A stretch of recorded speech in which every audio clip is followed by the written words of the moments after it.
Ceesay, blue Futon, we're going in the box with... Jeez, can't grab it. Free Fire. Have I seen this movie? Yes. I saw it in theaters. I know it was a box office bomb in theaters. I didn't really like the movie when I think about it in theaters, just because also the director, he did I think it was called Hightower or something with Tom Hiddleston and Luke Evans.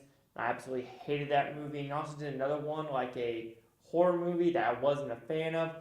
But let me go rewatch Free Fire and I'll let you know if it's actually better or worse the second viewing. So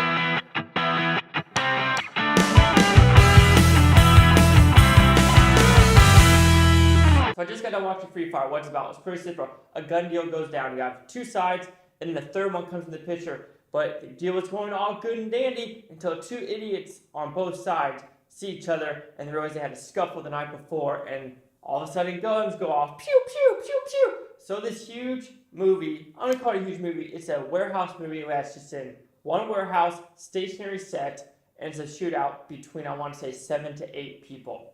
So what I like about this movie, I did like how this movie is shot and how the insanity occurs. It is basically guns going off every second of this movie. It's literally 85 minutes of nonstop gunfire, and it's a pretty fun movie when you look at it that way.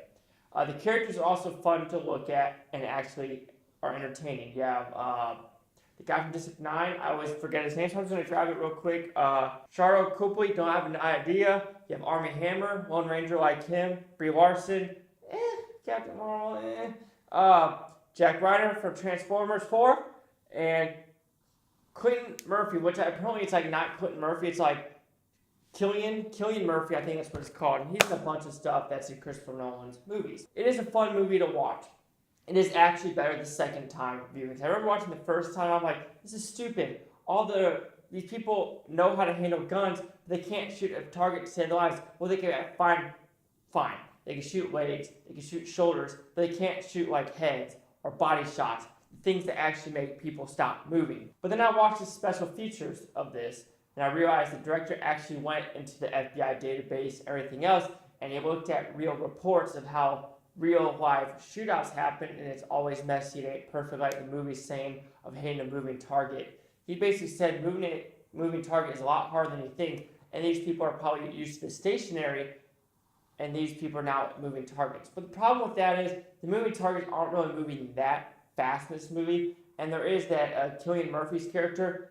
He's on the Irish side, so he knows how to handle his weapons. Most people know how to handle weapons, so I feel like they've done stuff in the past to make them efficient at shooting their weapons. So with this movie, no one really dies in the first hour of this movie. It's basically everyone survives. People are getting shot in the shoulder, the leg, the foot, weird parts in the body, one person in the head. But the killing or the actual deaths don't happen to the last, I would say, 15, 20 minutes of the movie. And that's where the gore kicks in, and it is pretty fun. The ending, though, not the biggest fan of the ending of who gets out alive. Because it's like an eye roll, like, I don't ever see that happening in real life. Just because, it doesn't make sense of how the last two shots are that awesome, while the whole rest of the movie, it's like, pew, miss, miss, miss. And I guess that's the frustration of this movie. I understand what the director's going for. I really do. This is his best work yet. I know he's done, I think, 3 movies. This is his best one. But the problem is the actual gunfight. During the whole thing, I understand. But then the last 15 minutes is like, oh, everyone dies. And it's like, interesting.